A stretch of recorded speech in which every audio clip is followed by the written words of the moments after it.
Om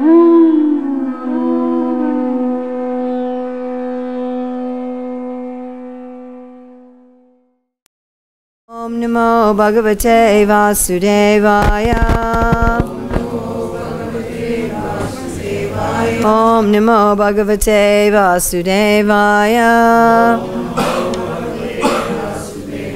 Om Namo Bhagavate Vasudevaya.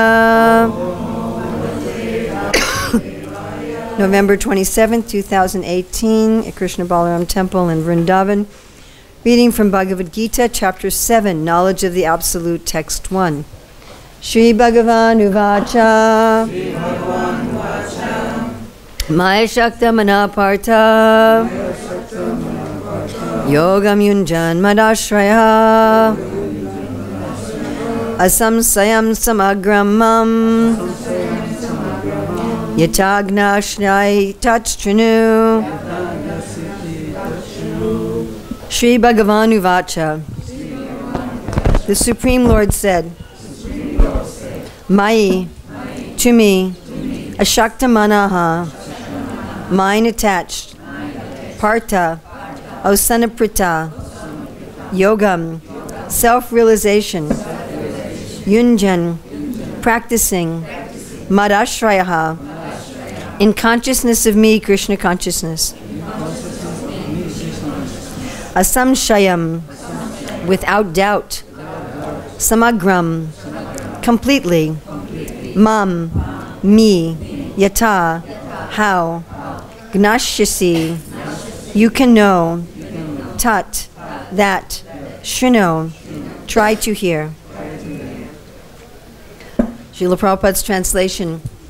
The Supreme Personality of Godhead said, now hear, O son of Pritha, how by practicing yoga in full consciousness of me, with mind attached to me, you can know me in full, free from doubt. Purport. In the 7th chapter of Bhagavad-Gita, the nature of Krishna consciousness is fully described. Krishna is full in all opulences, and how he manifests such opulences is described herein. Also, 4 kinds of fortunate people who become attached to Krishna and 4 kinds of unfortunate people who never take to Krishna are described in this chapter. In the first 6 chapters of Bhagavad Gita, the living entity has been described as non-material spirit soul, capable of elevating himself to self-realization by different types of yogas. At the end of the 6th chapter, it has been clearly stated that the steady concentration of the mind upon Krishna, or in other words, Krishna consciousness, is the highest form of all yoga. By concentrating one's mind upon Krishna, one is able to know the absolute truth completely, but not otherwise. Impersonal Brahmajyoti or localized Paramatma realization is not perfect knowledge of the absolute truth, because it is partial. Full and scientific knowledge is Krishna, and everything is revealed to the person in Krishna consciousness. In complete Krishna consciousness, one knows that Krishna is ultimate knowledge beyond any doubts. Different types of yoga are only stepping stones on the path of Krishna consciousness. One who takes directly to Krishna consciousness automatically knows about Brahmajyoti and Paramatma in full. By practice of Krishna consciousness yoga, one can know everything in full, namely the absolute truth, the living entities, the material nature, and their manifestations with paraphernalia. One should therefore begin yoga practice as directed in the last verse of the 6th chapter. Concentration of the mind upon Krishna the Supreme is made possible by prescribed devotional service in 9 different forms, of which Shravanam is the first and most important. The Lord therefore says to Arjuna, touch Trinu, or hear from me. No one can be a greater authority than Krishna, and therefore by hearing from him one receives the greatest opportunity to become a perfectly Krishna conscious person. One has therefore to learn from Krishna directly, or from a pure devotee of Krishna, and not from a non-devotee upstart, puffed up with academic education. In the Srimad Bhagavatam, this process of understanding Krishna, the Supreme Personality of Godhead, the Absolute Truth, is described in the 2nd chapter of the 1st canto as follows. Shrinvatam swakata Krishna punya shravana kirtana ridyantasta badroni vidyunoti saritsatam nasta praishu abadreshu nityam bhagavata sevaya Bhagavat Uttama Bhakti Bhavati Naistiki. Tata Rajas Tato Bhava Kama Loba Dayastaye Cheta Eter Anavidim Stitim Satve Prasiddhati Evam Prasanna Manaso Bhagavad Bhakti Yogataha Bhagavad Tattva Vigyanam Mukta Sangasya Jayate Vidyate Hridaya Grantis Chidyante Sarvasamshayaha Shiyanti Chastakarmani Drista Evat Manishvare. To hear about Krishna from Vedic literatures or to hear from him directly through the Bhagavad-Gita is itself righteous activity. And for one who hears about Krishna, Lord Krishna, who is dwelling in everyone's heart, acts as a best-wishing friend and purifies the devotee who constantly engages in hearing of him. In this way, a devotee naturally develops his dormant transcendental knowledge. As he hears more about Krishna from the Bhagavatam and from the devotees, he becomes fixed in the devotional service of the Lord. By development of devotional service, one becomes freed from the modes of passion and ignorance, and thus material lusts and avarice are diminished. When these impurities are wiped away, the candidate remains steady in his position of pure goodness, becomes enlivened by devotional service, and understands the science of God perfectly. Thus, bhakti-yoga severs the hard knot of material affection and enables one to come at once to the stage of a samsayam samagra, understanding of the supreme absolute truth personality of Godhead. Bhagavatam 1:2-17-21. Therefore, only by hearing from Krishna or from his devotee in Krishna consciousness can one understand the science of Krishna. Sri Bhagavan Uvacha Mai Saktamana Partha Yogam Yunjad Madashrayaha Asamshayam Samagram Mam Yata Gnash Yasi Tachchanu. The Supreme Personality of Godhead said, "Now hear, O son of Pratha, how by practicing yoga in full consciousness of me, with mind attached to me, you can know me in full, free from doubt." I should just mention that we have some copies of our books for sale. Here, there's one book. You want to bring all three of them? We can. One, yeah, we have Raghunath Das Goswami's Manashiksha, or Splendid Instructions to the Mind, which is with Bhaktivinoda Thakur's commentary. And it's got, can I open this one? It's got new color paintings that were commissioned just for this edition. It's got 120 black and white pictures in Bhaktivinoda's commentary. It also has the commentaries Sachinanda Maharaj, Bhaktivigyan Swami, Shivaram Maharaj, Jayadvaita Swami. And then we have a book on chanting, how to become free from the offenses, on chanting. And then this is a Krishna conscious novel, How to Attain to Krishna Prema in Vrindavan, but told in the form of a story. And it's in language that you can give to for the general public. So it takes you to Krishna Prema, but it's the kind of book you could give to even people who are not devotees. So we have very few copies here, yeah? Just a handful of copies. And if you want to get one, and I'm happy to sign them for you. So this is a verse 7:1 that I was so happy that I got this verse to speak on. I was just completely thrilled. One of my favorite Bhagavad-Gita verses, one of my favorite verses. This is a verse that Srila Prabhupada has given many lectures on. So you may know there's many verses that Srila Prabhupada didn't speak on at all in the Bhagavad-Gita and the Bhagavatam. Some he spoke on once. There's not that many that he spoke on many times. It will take you many days to hear all of Prabhupada's classes on this verse. And even, there's at least one class Prabhupada gave on this verse that somehow the archives hasn't labeled it properly. So even if you listen to all the ones that are labeled as Bhagavad Gita 7:1, you'll miss that one from Sanatan, India, which is one of my favorite classes of Srila Prabhupada. I have probably listened to that well over 150 times. And it's where Srila Prabhupada talks about Maya Shakta Manaparta, that particular Maya Shakta, having your mind attached to me. So sometimes Srila Prabhupada, in giving class on this verse, focused on the word Bhagavan. Some of his classes he was just focused on who's Bhagavan, Bhagavan speaking, Sri Bhagavan Uvacha. Many of his classes he focused on Maya Shakta, that you should have your mind attached to me. Other times he focused on touch trinu, just here. And in this purport of Srila Prabhupada's, he's focusing on just here and how the process of hearing will bring you to attachment.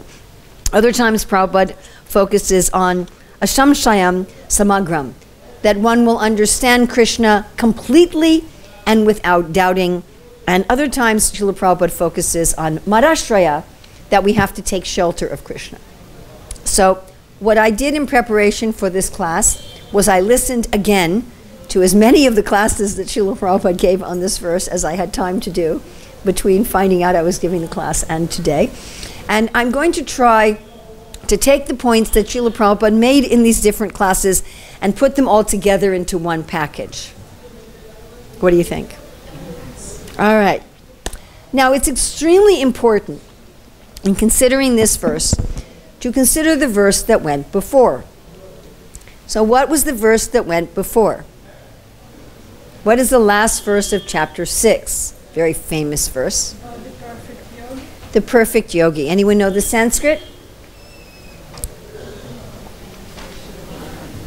Yoginam api sarvesham madgaten. Anyone who knows, we can say it together. Yoginam api sarvesham madgaten antaratmana shradavam bhajate yomam samayuktatamo mataha.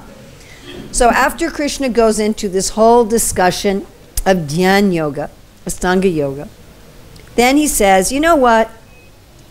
The best yogi is someone who's always thinking of me with faith. So then the natural question becomes, well, how do you do that? How do you always think of Krishna with faith? And in the next chapter, chapter 8, Krishna is going to explain that what you think about at the time of death determines everything. And he tells Arjuna, Mam anusmaram yujacha, think of me and fight. Now people ask all the time, how can I think about Krishna while I am driving, working, cooking, well, whatever, right? So we're told at the end of the 6th chapter, if you're always thinking about Krishna with faith, you're the greatest yogi. The 8th chapter, we're told, think of Krishna at the time of death. Everybody knows this, right? What is the essence of sadhana bhakti? The essence is to always remember Krishna and never forget him.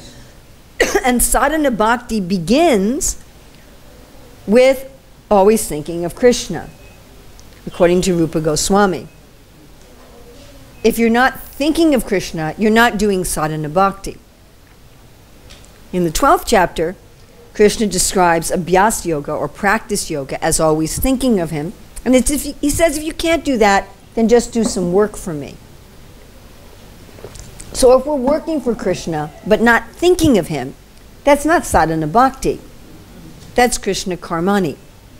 So our main process of bhakti is to have our consciousness absorbed in Krishna. Everybody agree with that? But that's not so easy, is it? Right? I mean, okay, to wake up before the sun in the morning, to take a shower, to put on tilak, to learn to say a bunch of Sanskrit prayers. You know, those are behaviors that people can learn how to do. But to always think about Krishna and train your mind to be absorbed in Krishna is a little bit more difficult, isn't it? I remember one ISKCON leader said to me, Urmila, I am always conscious of Krishna consciousness, but I'm not very conscious of Krishna. So as soon as Krishna tells Arjuna that the topmost yogi is one who's absorbed in him, he immediately says how to do it. I mean, Krishna's explained in the 6th chapter, how are you going to meditate on the Supreme? Well, you're going to go to the forest, you're going to sit on deer skin, you're going to stare at your nose, you're going to be a brahmachari, right? You're going to chant Om. You're going to think of the Lord mechanically. And I see that even in our Hare Krishna movement, sometimes people try to think of the Lord mechanically. In karma yoga, how do you think of the Lord? because you're dedicating everything to Him. In Jnana Yoga, you're thinking of the Lord through philosophy, and mostly through trying to not think about the material things, that if you keep eliminating the material, neti, what will be left will be the Lord. It's something like if you've ever got one of those things where you scratch something off to find a number or a picture. When I was a kid, we would draw pictures and cover it with black crayon, and you scratch off the black crayon to reveal the picture. So Jnana Yoga is like that. You try to take away material life and you're supposed to find God. Bhakti Yoga is done differently, and the key to Bhakti Yoga is in this verse. If one can get this verse, one can get everything. Everything's right here. That the way we become absorbed in Krishna is by attachment. That's how we do it. Maya Shakta, which must be very strange to the other yogic practitioners, because they're all about detachment. Right? Give up the fruits of your work, give up the fruits of your work, give up the fruits of your work. Neti, the world's illusion, I'm not this body, I'm not this mind. We're all going to die, nothing's really happy here.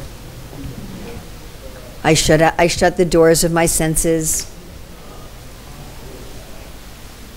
Pratyatara, everything's finished. I'm just, they're all doing it by detachment. Bhakti is doing it through attachment. What's easier? Attachment is so much easier. So, first of all, attachment draws our consciousness. Let's think about, what did we think about today? What did we think about today? We thought about things we're attached to, things or people or activities. Yes? Just think for a minute. What did I think about today? What do I usually think about? Or if you notice when you're trying to chant in japa or kirtan, if your mind goes for a walk, where does it go to? It goes to our attachments. Did I get this? Oh, I need that. Did I buy this? Oh, I need to buy that. Did I talk to that person? Oh, this person's upset with me. Is that going to be a problem? We think about the people, the things, maybe the animals, the activities that we feel, that we're convinced are necessary for our happiness. That's what we think about. We think about our family, we think about our friends, maybe we think about our pets.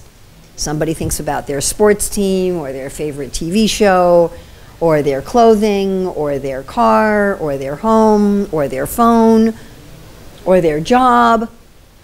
That's what absorbs our thoughts. Does this make sense to everybody? And notice sometimes it's helpful to observe our thoughts. Where does the mind go? And then ask yourself, especially some thoughts that you linger on, not just some passing, like a monkey walking past, but things where your mind stays on it and you contemplate, yeah? And then ask yourself, why am I contemplating this? What is there here that has some attachment for me? Or sometimes it's an aversion kind of attachment. Sometimes we think about what we're afraid of. But that's also the other side of attachment. I'm afraid that somebody will be angry with me. I'm afraid I'll lose my job. I'm afraid something will be stolen. I'm afraid I won't get something. I'm afraid I got really sick. So we naturally, Prabhupada's lecture in Sanatan, India, he said everyone knows how to be attached. We are all attached to something or someone or some activity or some place. Yes? We all have something that we're thinking, I need this. I like this. This makes me happy. Or I better not have this. That's another kind of attachment. Don't feed me this. Don't take me there. Don't have me be with that person. And attachment is based on our sense of enjoyment. As Prabhupada says so beautifully in the preface of Nectar of Devotion, everything we are doing is to try to experience rasa. We are attached to what we think will bring us rasa. Does everybody follow the logic of this? We are Anandamaya Bhyasat, we're pleasure-seeking beings. Rasa describes all the possible ways that one could experience pleasure.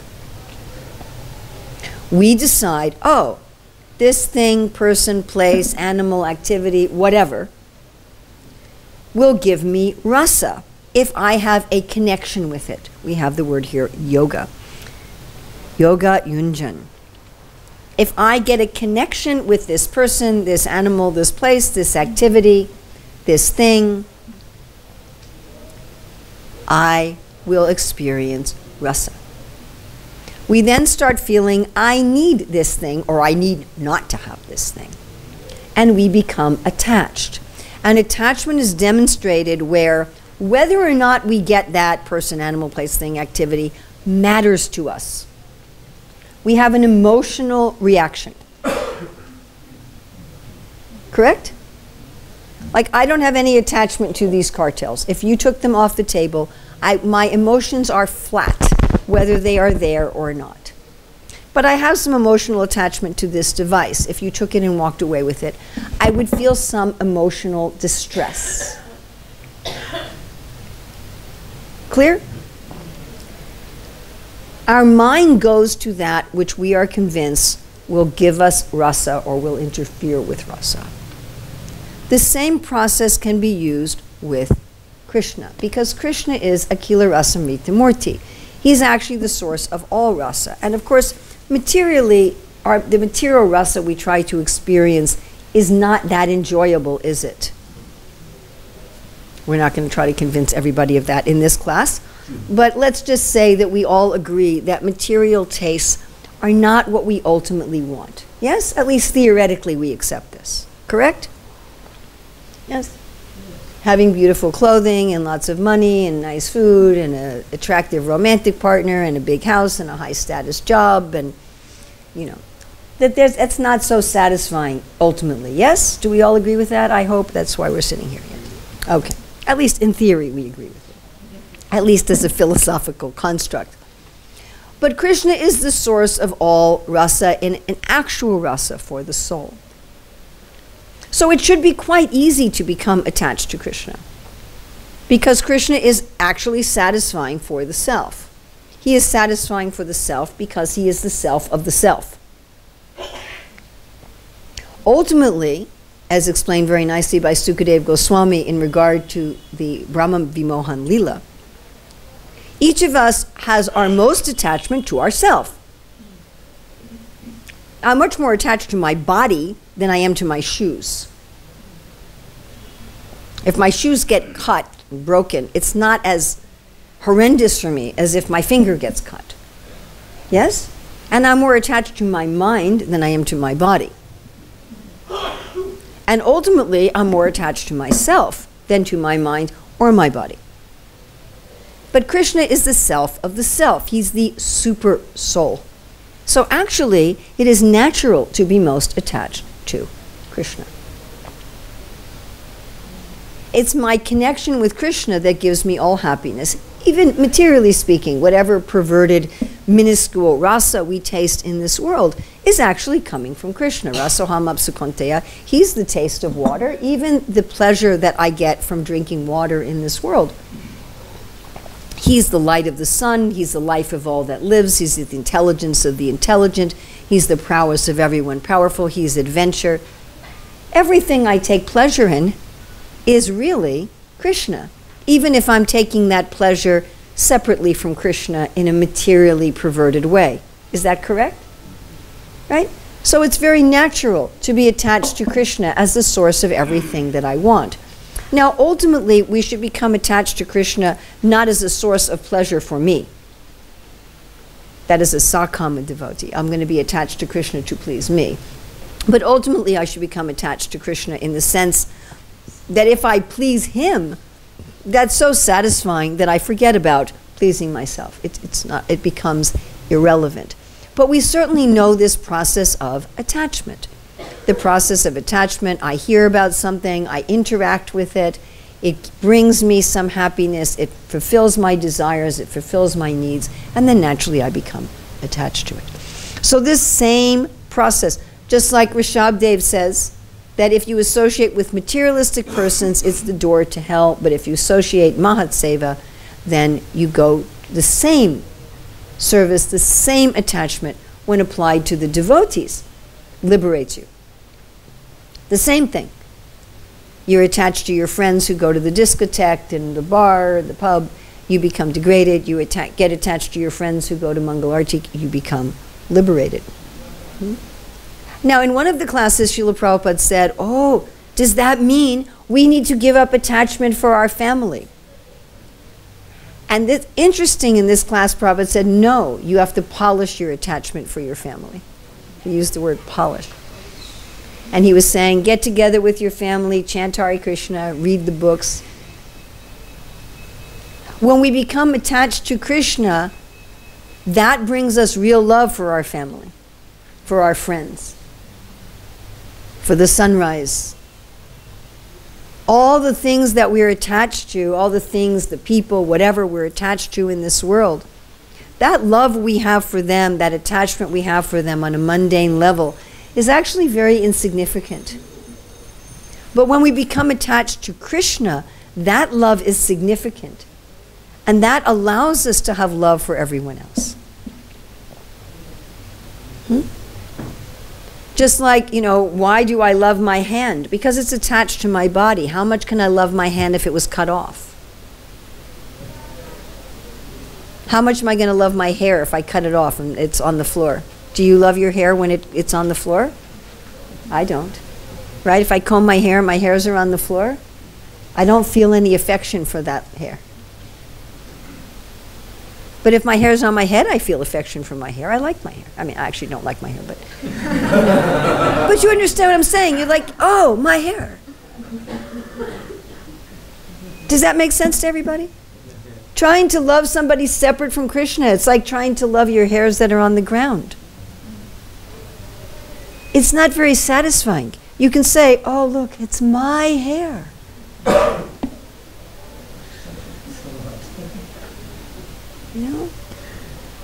These people, the ladies who paint their, I never did that, but these people who like paint their nails, and they're looking at their nails. But if you cut the nail, it's on the ground. You could, oh, it's mine. No, that's ridiculous. Who is going to be attached to their cut nail on the ground, their cut hair on the ground? So our attachment for anything separate from Krishna, it's kind of absurd, isn't it? Yeah? Somebody's keeping their cut nails and, oh, look at my nails. Strange.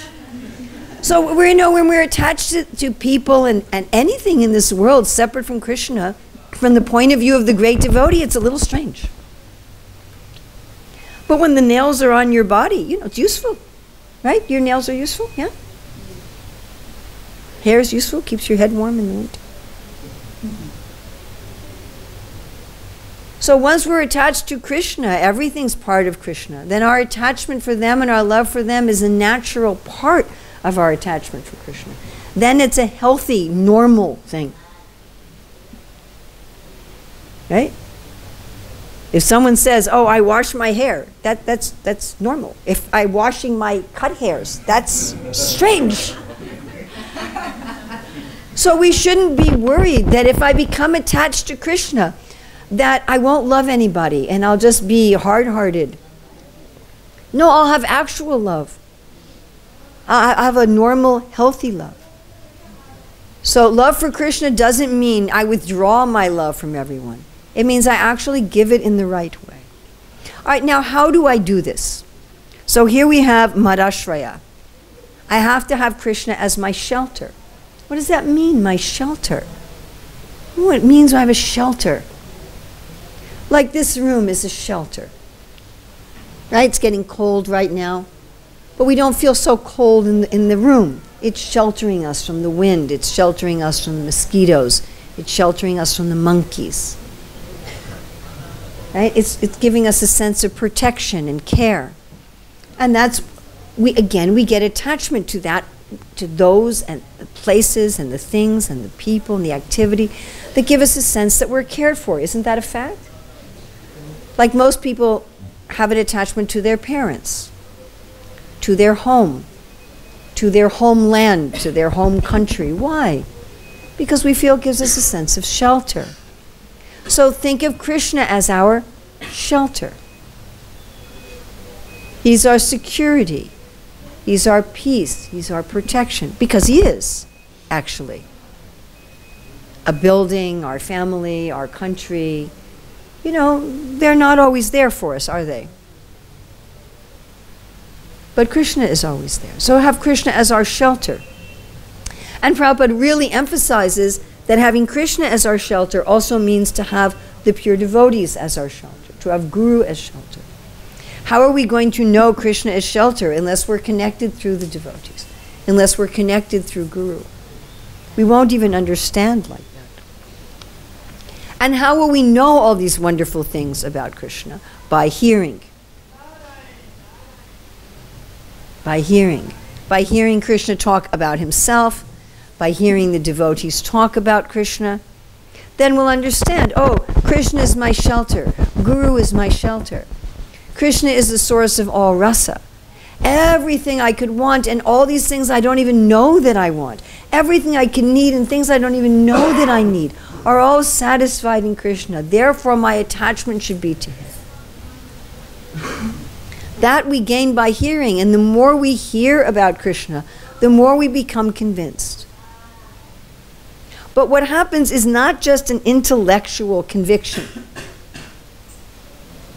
I mean, Prabhupada also makes the point with Sri Bhagavan Uvacha. Why should we become attached to Krishna? Why should we take shelter of Krishna? Because he's God.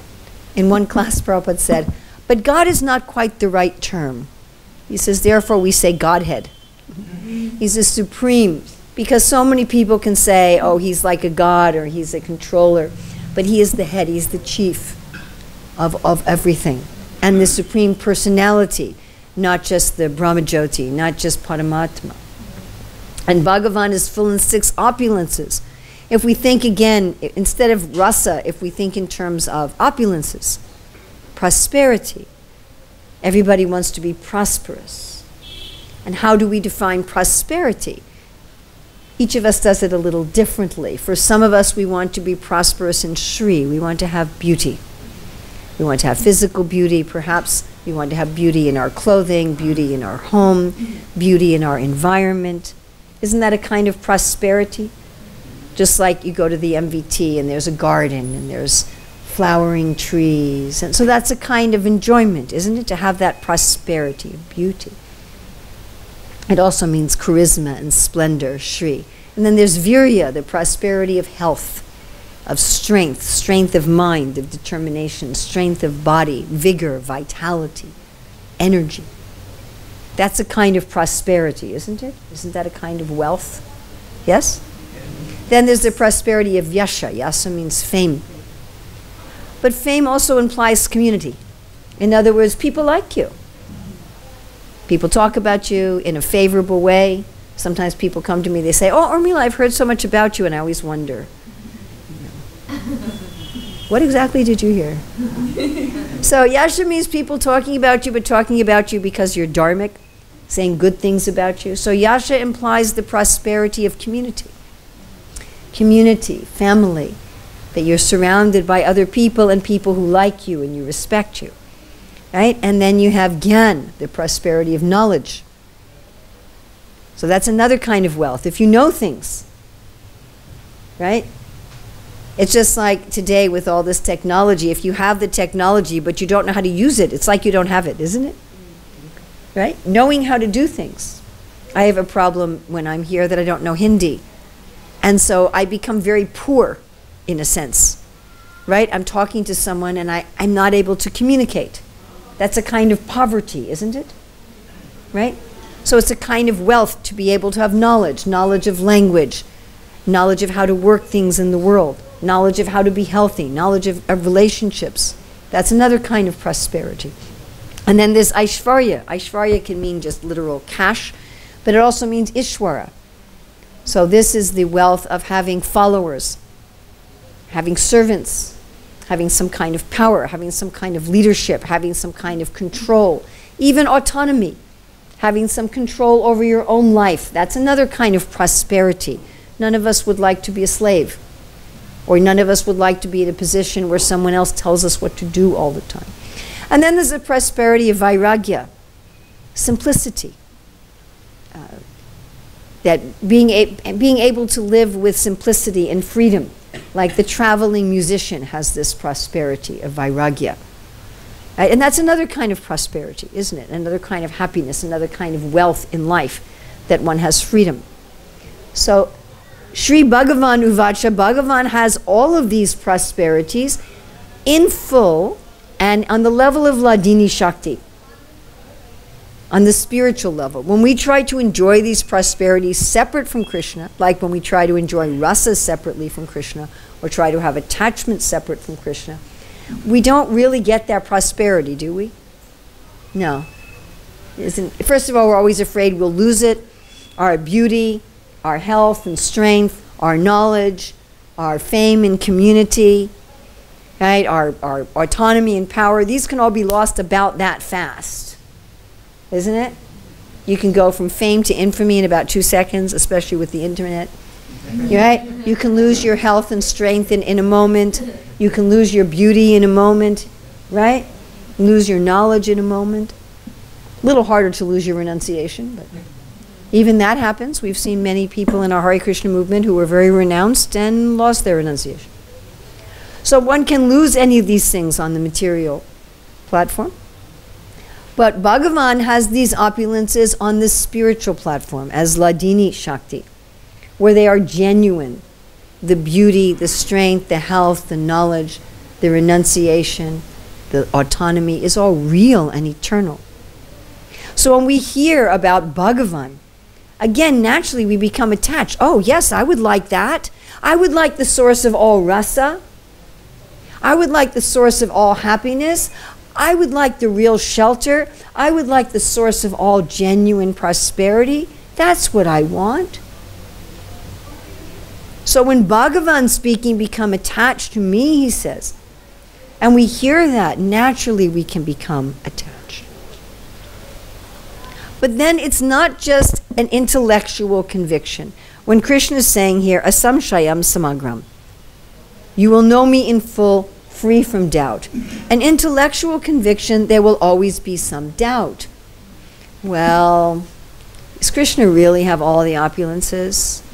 And are they really spiritual? And is he really the source of all rasa? You know, yeah, he's fun, but okay, kirtan's over, let me turn on the football game. You know, that it's theoretically we accept, but we have some doubts. And the way we know we have some doubts is if we look for rasa, prosperity, shelter, someplace else. And if we have attachment to Krishna, but we also maintain attachments to other things separately from Krishna, this behavior on our part is evidence that we don't have complete faith, that we don't know Krishna in full, free from all doubts. So that's okay in the sense that as beginners in bhakti, we are expected to have some doubts. We are expected to have some lack of complete surrender. Sometimes when we start in bhakti, we try to pretend to ourselves and others that we have no doubts and we have complete surrender. Such pretense usually makes us an insufferable fanatic. Because we so much try to prove to ourselves and everyone else that we have no doubts and no other attachments, when in point of fact, we're full of doubts and full of other attachments. That simply we act in a very unpalatable way. We try to force ourselves and try to force others to artificially pretend. So that's not what we're talking about here, although such behavior is understandable in a neophyte. It's certainly understandable, it's quite typical. But that's not what Krishna is talking about here. So this kind of knowing in full, free from doubt, is not the fanatic pretense, nor is it just some intellectual, philosophical conviction that isn't evident 24 hours a day in our lives. But it's an actual experience. And that's what we're looking for. There's a nice conversation where Srila Prabhupada asked the devotees, if someone says to you, what is your experience of Krishna? What will you say? And one of the devotees said, well, I will say my guru has told me about Krishna. He said, that's okay. You have some faith in your guru, but what's your experience? So if we want to have complete faith without doubt, and we want to have attachment from Krishna, we need to experience Krishna. But it's a kind of a loop. We're going to experience Krishna by being attached to him, and we're going to get attached to him by experiencing him. Isn't it? But it's more like a spiral. You know, you hear about Krishna, on the basis of hearing about Krishna, you get a little bit of genuine attachment for Krishna. On that basis, you do something for Krishna out of that little bit of attachment. From that little bit of attachment and that doing something for Krishna with that little bit of attachment, you get an experience. And the experience says, wow, whoa, Krishna really is shelter, and he really is full of rasa, and he really is full of prosperity, and this actually is different from anything I've had. So maybe I'll get more attached to Krishna. And as we get more attached to Krishna, we experience more. And eventually we come to the point, and we could come to the point in one moment. But eventually we come to the point, whether it takes one moment or many lifetimes, really depends on us. But eventually we come to the point where we know Krishna in full, free from doubt. And we become so attached to Krishna that we remember him always and never forget him. And we never seek shelter or happiness in something separate from him. And that is the process of bhakti. The process of bhakti is to act in such a way that our attachment for Krishna will increase. So everything that we're doing in bhakti, particularly here the focus is on hearing, but everything we're doing, hearing, chanting, saying prayers, offering obeisances, washing the pots, distributing books, reading the books, going to our job, supporting our family, you know, washing our hair, washing the pots, sweeping the ants out of your house. I do that a lot at my house. Ultimately, everything we do should be done with that attachment for Krishna. And be done for the purpose of cultivating attachment for Krishna. So we want to be very careful that we don't engage in the processes of bhakti as if it was Ashtanga yoga. Ashtanga yoga is a mechanical process. Sit like this, breathe like this. Bhakti is not that like that. Bhakti is not say this thing mechanically, do this thing mechanically. It's not like that. Nor is it the process of Gyan. Study philosophy and get detached. Nor is it the process of karma.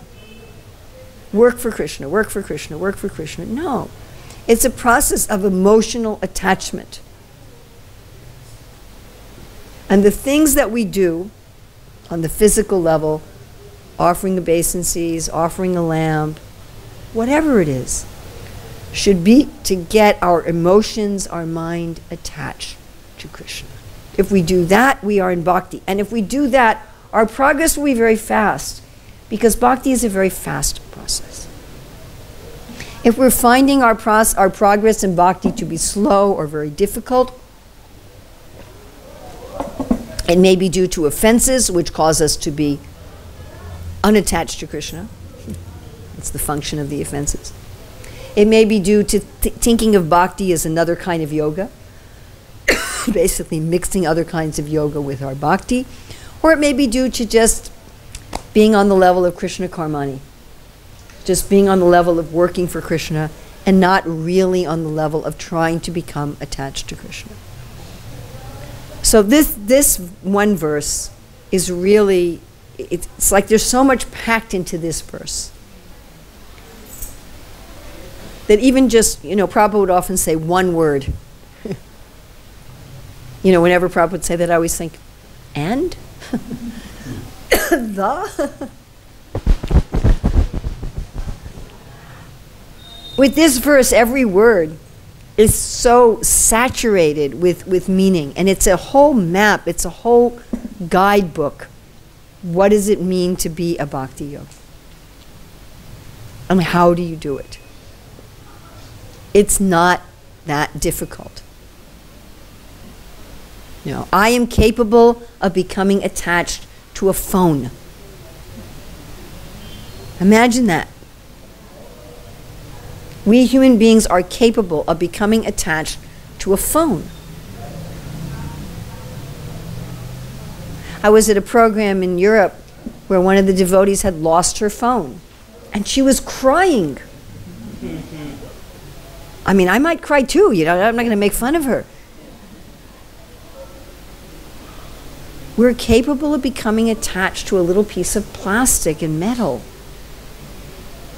We can be attached to our shoes. Yes? To a hat. Am I correct? To a knife we like in the kitchen. I mean, we are capable of becoming attached. Yes? To all kinds of really interesting things. Something we picked up has sentimental value, we'll say. Oh, my great aunt gave this to me. And it's some little nothing piece of plastic. So we can become attached to Krishna, is my point. If I can be attached to a spoon, if I can be attached to a hat, if I can be attached to a phone, such that there's an emotional reaction. If I can't find the hat, oh, where's my hat? Oh my God, where did I put it? I need my... That there's some emotional reaction. Oh, my hat. Why can't I be attached to Krishna? I already know how to do it. It's not something, I don't have to learn how to become attached. But we should take bhakti in the sense that that is bhakti. Bhakti is cultivating an attachment for Krishna. And when I'm attached to Krishna, I will enter naturally into a samadhi. I can enter into samadhi about a hat, for God's sake. I can enter into samadhi about Krishna. Yes? It's not hard. And therefore it can be done by anyone. It can be done by someone who's intelligent, who's not intelligent, by a child, by an adult, by anyone. It can even be done by an animal, like Shivananda Sain's dog. So this is what we should be working on. This is the question that we should be asking ourselves when we go to sleep at night. Did I increase my attachment to Krishna? Did I feel some attachment to Krishna today? Was my mind absorbed in Krishna at all today in some attachment way? For a minute, for 2 minutes, for one mantra, for one round at all? When I read the Gita, did I feel some attachment somehow? And whatever attachment we feel, celebrate it. Say, today I was attached to Krishna for 2 minutes. Let me try tomorrow for 3. And gradually build our attachment to Krishna. And do the things that help us feel attached to Krishna, which will be a little different for each of us, by the way. Some people, I have one friend who loves to decorate her altar with flowers. And I have another friend who's like, why are you bringing me flowers? And I have to spend all day decorating the altar with them. So we each have different ways that we feel attached to Krishna. Some people love memorizing verses. Some people love working with flowers. Some people love cleaning the temple. Some people, do the things that make us more attached to Krishna.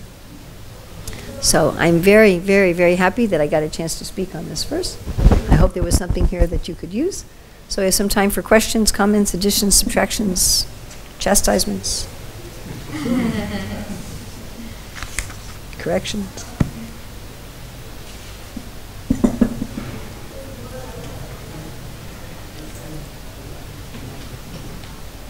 I think we have a microphone, yeah? A wandering microphone. Anybody, any questions? Yes, over here. Mother, can you tell what is the difference between a Krishna Karmani and a Krishna? I can repeat it. Difference between a Krishna Karmani person and a devotee, like you said. He said, what's the difference between Krishna Karmani person and a devotee? Very nice question. For the answer to that question, we will turn to the 12th chapter of the Bhagavad-Gita. So in the 12th chapter of Bhagavad-Gita,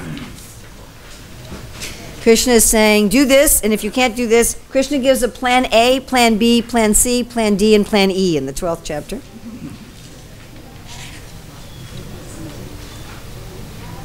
We're not a this is the only way religion. If someone ever tells you we're a this is the only way religion, say, please read Bhagavad Gita chapter 12. So, Krishna says here in text 8, fix your mind upon me, engage your intelligence and with me, live in me always without a doubt. Bhaktivinoda Thakur describes this verse as describing Raganuga Sadhana Bhakti, where you're naturally, spontaneously attracted to thinking of Krishna. Text 9, if you can't do that, if you can't fix your mind on me without deviation, follow the regulated principles of bhakti-yoga, in this way develop a desire to attain me. All right, please look at this context. This context. It's about chittam samadhatam. It's about fixing your consciousness in Krishna. The word Krishna uses here is abhyas yogena. Abhyas means to practice or to repeat, and it's practically synonymous with the word sadhana. So abhyas yoga and sadhana yoga are basically synonyms. What is Krishna telling you to practice here? He's telling you to practice fixing your mind on him. So this refers to Vaidhi sadhana bhakti according to Bhakti Vinod. So first Krishna is saying, just think of me spontaneously all the time. I can't do that. Okay, practice thinking of me. That is sadhana bhakti. And he says, if you do this, you will develop icha. Icha means a desire, which again is talking about attachment. So he says, first think of me with attachment. You can't do that? Develop attachment by practice thinking of me. So that is sadhana bhakti. These two verses, 8 and 9, describe bhakti yoga as a practice. One as a regulative practice, one a spontaneous practice. Then, next verse, he says, if you can't do that, then do Krishna Karmani. Mad artam api karmani. Karmani, work for me. Right? And Prabhupada says in the purport, one who's not able to practice the regulated principles of bhakti yoga. So it's very clear that this verse, text 10, is not about sadhana bhakti. This is the next step down. And Prabhupada says here, there are many devotees, you can help them, you can give land, capital, organization, and labor, you can give a place to stay, you can do some work for Krishna. Now, the thing is that this verse would also apply to people who are doing some of the external activities of bhakti without trying to practice fixing their mind on Krishna. Because the essence of bhakti is to fix your mind on Krishna, either through a spontaneous attachment or through practicing doing so. That is the essence of bhakti yoga. The essence of bhakti yoga is not doing something mechanically with your body. Then you're looking at dhyana yoga. You're looking at a different yoga. So if you're going to be working for Krishna with your mind or your body, but you're not doing it here, Krishna Karmani, you're not doing it here in the mood of attachment. You're doing it in the mood of, I'm working for Krishna. And there's a, how would you say, the mentality is different. It's quite a different mentality. I'm doing some work for Krishna. I mean, it's actually kind of closer to karma yoga, and in fact, it's not quite karma yoga because Krishna goes to that in 11. In 11, he goes to karma yoga. He says, okay, work and give up the results of your work. So it's somewhere sort of in between. It's sort of, okay, I'm helping the devotees, I'm doing some service, which may include going to a kirtan, it may include chanting japa, it may include all kinds of things. But I'm not working with the idea of becoming attached to Krishna. I'm not practicing engaging my mind. And I'm not practicing trying to develop a desire. Do you see that difference? I mean, you could think of it like, you know, the wife and the maid. So the wife can be cooking and cleaning and doing the laundry. Why? Hopefully, she's doing that as a way of expressing the love she already has for her husband and increasing the love she has for her husband. That's hopefully why she's doing those things. Maybe in reality that's not the case, but ideally, the reason the wife is cooking is because she loves her husband and she wants to increase her love for her husband. Oh, what does he like? You know, he likes this, he likes it like that, let me make it the way he likes. You could also pay somebody to come in and cook. Now, the person you're paying to come in and cook may also be thinking, how does my master like everything?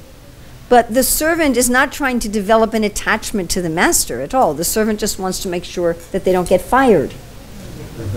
And they keep their job. Their attachment is to their job, not to the pleasure of the master actually. Does that make sense? So it's a little different. You know, if you're collecting money from the government, you know, I'm sorry to talk about a traditional family. If those of you who don't have traditional families, please don't be offended. So, you know, if the husband's earning for the wife, hopefully he's doing that, again, because he loves his wife, and because when he's working, he's attached to, he has a little picture of her on his desk, whatever, you know. Whereas if the woman is collecting money from the government official doesn't care. You follow? She goes collect some money from the government. Oh, you know, my husband died, I have a child, I need to collect money from the government. The government officer who's giving her the check, he's not thinking, oh, by giving her this check, I'll develop attachment for her. Hopefully. It would actually be a little weird. So, you know, Krishna Karmani, you're more in the mood of a servant. You know, okay, I'm doing something. But you're not working to develop Icha. You're not working to develop that attachment. Maybe you're doing the work because you like to think of yourself as a pious person or a religious person or a spiritual person, or your friends do work at the temple or something like that. It's a little different. Is that okay? Something confusion between a dasya bhav and like on a... Oh, but dasya bhav is a bhav. But they don't try to go on another level to get... But it's still a bhav. I was in South Africa at, what's it called? I know the meaning. It's an Afrikaans word that means the city of roses. Oh my, what's the name of that place? Anyway, there's this devotee couple that ran a small preaching center in a restaurant. And the restaurant meant that the woman, particularly the wife, she was, as soon as she finished morning program and her round, she was in the kitchen. And she was in the kitchen, and she was in the kitchen, and she was in the kitchen, and she was in the kitchen, and she was in the kitchen, and she was in the kitchen. And she was always happy.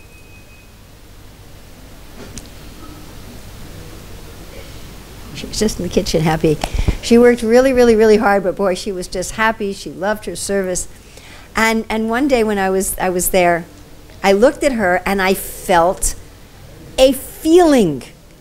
I would like to help her and serve her.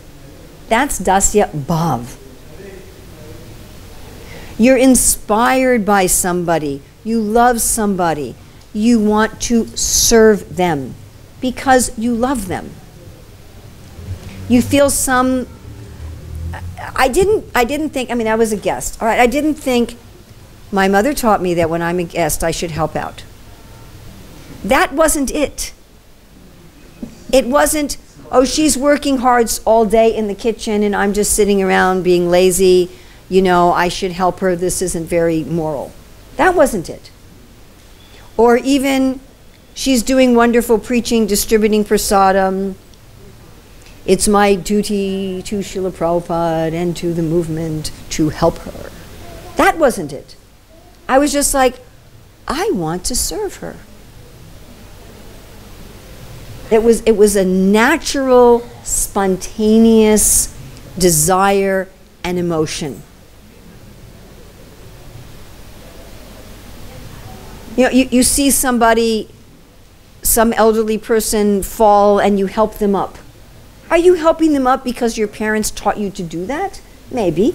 But probably you're doing it because you just feel.